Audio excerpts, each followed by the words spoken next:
Malam ini hari Minggu, jam 7 malam. Besok teman-teman ada yang presentasi penting yang harus disajikan di depan 100 karyawan. Datanya sudah siap, PowerPoint-nya sudah terorganisir dengan baik, video pendukungnya pun sudah ada. Lo pun sudah latihan keras untuk presentasi ini. Intinya sudah siap lah. Tapi teman-teman khawatir dan tiba-tiba banyak pertanyaan yang muncul di dalam kepala teman-teman. Kalau laptopnya nge-lag, nge-freeze, gimana ya?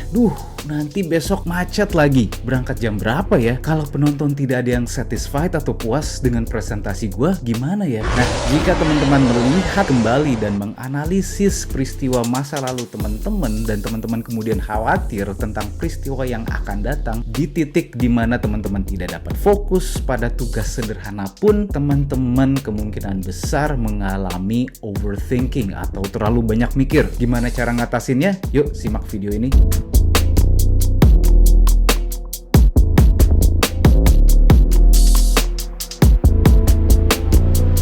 Hai, nama gue Andri Syafat. Selamat datang di YouTube channel gue. Nah, di channel gue ini gue membahas hal-hal yang gue suka, mulai dari self-development, self-growth, gadget review, dan unboxing, dan lain-lainnya yang menurut gue penting untuk dibahas. Nah, di video kali ini gue akan bahas satu topik menarik, yaitu bagaimana cara menghentikan overthinking. Oke, berhubung gue bukan ahli di bidangnya, dan gue juga sebenarnya, to be honest, adalah seorang overthinker yang sedang berjuang, makanya gue pengen nge-share pembahasan video ini melalui buku berjudul Stop Overthinking dari Nick Trenton. Oke, yang harus kita pahami sebelum kita bahas cara mengatasi overthinking adalah kita harus tahu terlebih dahulu apa itu sebenarnya overthinking. Overthinking adalah ketika teman-teman menganalisis, mengevaluasi, merenungkan, dan mengkhawatirkan hal-hal tertentu secara berlebihan sampai pada titik di mana hal itu mempengaruhi kesehatan mental kita dan kita tidak bisa menghentikannya. Nah, ada dua sumber utama kecemasan yang menyebabkan overthinking. Yang pertama adalah diri kita sendiri. Sayangnya beberapa dari kita secara genetik cenderung menjadi pencemas dibandingkan orang lain.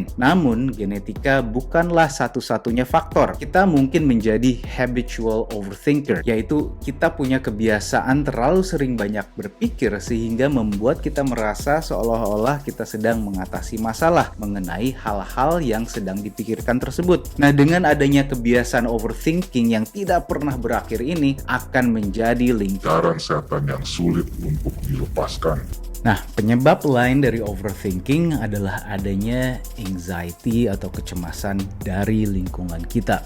Ada dua aspek dalam hal ini. Pertama, kita perlu mempertimbangkan lingkungan terdekat kita di mana kita menghabiskan sebagian besar waktu seperti di rumah, kantor, sekolah, universitas, dan tempat lainnya. Cara-cara tempat tersebut dirancang dapat berdampak besar pada tingkat kecemasan kita. Jika tempat tersebut berantakan, lampunya remang-remang, dan berisik akan membuat kita lebih cemas atau anxious. Aspek kedua adalah pengalaman kita yang kita miliki dalam hal bagaimana kita mengatur sosial budaya kita melalui interaksi kita dengan dunia nyata. Sesuatu seperti pelecehan seksual, rasisme, mungkin membuat kita stres dan mengakibatkan kecemasan yang meningkat. Nah, setelah gue paparkan penyebab dari overthinking ini, ada banyak konsekuensi negatif dari overthinking. Konsekuensi tersebut termasuk kerusakan pada fisik kita, mental kita, dan bahkan kerusakan sosial yang dapat menjadi masalah jangka panjang. Beberapa contohnya adalah kita akan cenderung punya jantung yang berdebar lebih kencang dari biasanya, pusing, perasaan lelah, lekas marah, gugup, sakit kepala, ketegangan otot, dan lain-lain. Sekarang, setelah kita mengidentifikasi apa itu overthinking, kita perlu tahu cara melawannya. Ada banyak hal yang dapat teman-teman lakukan untuk menghilangkan overthinking secara sederhana namun efektif. Hal pertama yang perlu teman-teman ingat adalah mantra manajemen stres yang disebut dengan 4A's of Stress Management. 4A manajemen stres, yaitu avoid atau menghindar, alter, mengubah, accept, menerima, dan adapt, beradaptasi. avoid, menghindari hal-hal yang tidak dapat kita kendalikan. Misalnya jika perjalanan ke kantor atau pulang kantor teman-teman membuat stres karena misalnya macet berjam-jam atau memang perjalanannya panjang. Cobalah mendengarkan lagu favorit atau lagu yang membuat kita nyaman di HP atau mungkin mendengarkan podcast agar perjalanan kita lebih menyenangkan. Namun, jika kita tidak dapat menghindari stres tersebut, kita harus belajar bagaimana mengubah atau alter lingkungan kita untuk menghilangkan pemicu stres. Di sini kata kuncinya adalah berkomunikasi. Berkomunikasilah dengan jelas dan biarkan orang tahu ekspektasi kita. Secara sopan, mintalah seseorang untuk mengubah cara mereka memperlakukan kita. Misalnya, ada rekan kantor kita yang ingin meeting dadakan. Teman-teman bisa mengatakan seperti ini, "Maaf Pak, saya hanya punya waktu 5 menit untuk ikutan meeting." Jika kita tidak dapat mengubah lingkungan kita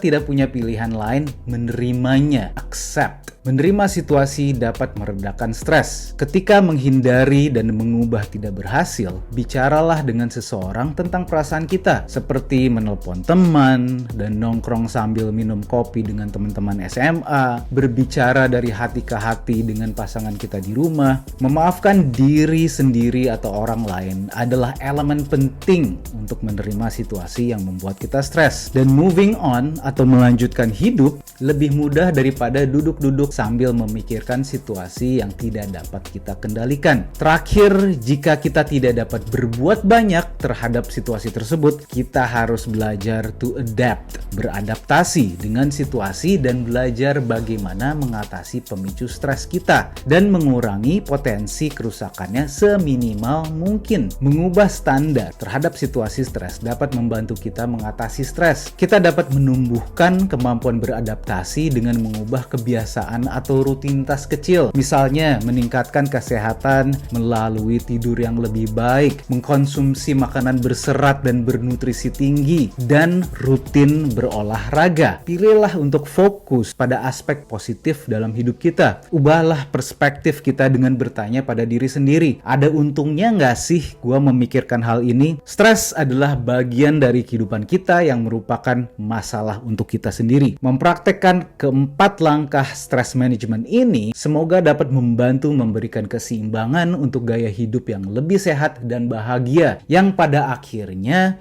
menghilangkan overthinking. Teknik untuk mengatasi overthinking lainnya adalah menulis jurnal atau istilah lainnya menulis diary atau journaling. Ketika kita terlalu banyak berpikir, kita memiliki banyak pikiran yang berbeda-beda berputar-putar di otak kita yang bisa membuat kita pusing 7 keliling.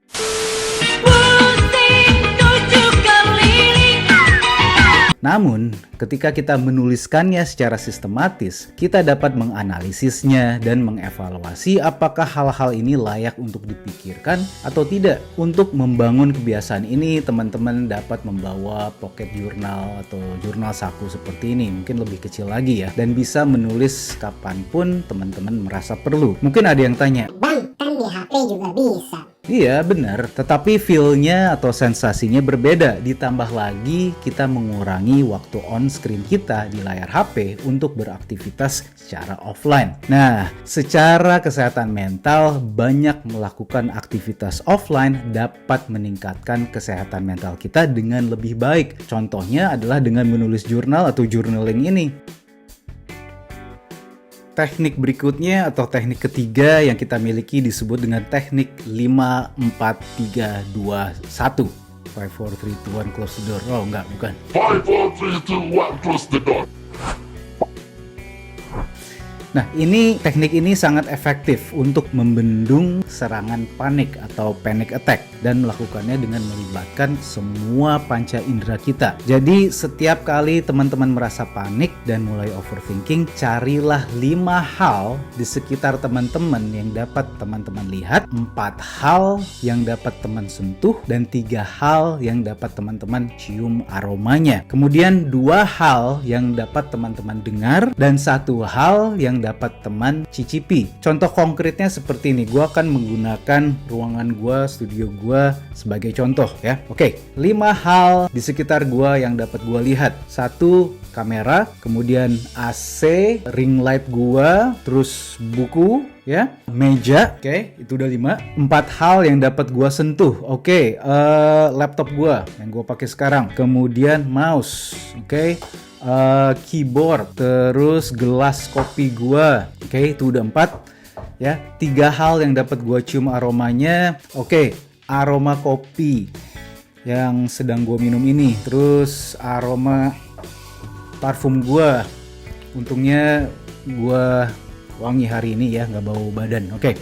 Terus aroma angin AC tuh khas tuh biasanya wanginya. Kemudian 2 hal yang dapat gua dengar, gerungan mesin AC 1, terus suara anak-anak main di luar. Mungkin teman-teman nggak bisa dengar ya. Dan yang terakhir adalah 1 hal yang gua bisa cicipi, yaitu kopi gua. Nah, dengan teknik ini kita akan melibatkan semua panca indera kita sehingga kita dapat mengalihkan atau distract otak kita dari pemikiran yang berlebihan atau overthinking. Oke, sebenarnya Nick Trenton dalam bukunya Stop Overthinking memaparkan lebih dari 10 strategi, tapi yang gue pilih adalah yang gue rasa sesuai dengan gue. Kalau penasaran silahkan beli bukunya. Nah, dari strategi-strategi yang telah gue paparkan, pada akhirnya tergantung motivasi teman-teman. Strategi yang mana yang works best atau yang paling baik dan manfaatnya untuk teman-teman. Kalau gue pribadi saat ini untuk mengurangi overthinking dan stres adalah dengan beribadah sesuai dengan agama gue dan rutin berolahraga. Gue baru aja mulai aktif olahraga lari di bulan Maret sampai sekarang dan hasilnya lumayan efektif, bagus hasilnya. Badan gue tambah sehat, gue telah mengurangi berat badan sebesar 5 kg.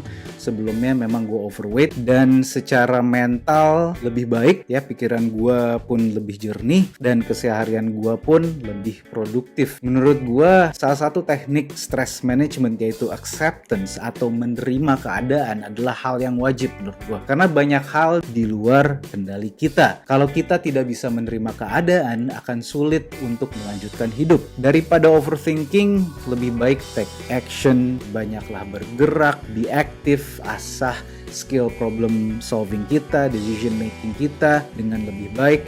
Oke, so ngapain sih overthinking? Overthinking tuh nggak ada gunanya. Overthinking tuh ibarat kita minum sebotol racun yang kita anggap ada manfaatnya, padahal tidak ada manfaatnya sama sekali. Nah, sekian dari gua. Semoga video ini bermanfaat buat teman-teman. Kalau iya, please klik dong tombol likes-nya, dan kalau belum subscribe dong. Oke, gitu aja dari gua. See you on my next content. Bye-bye.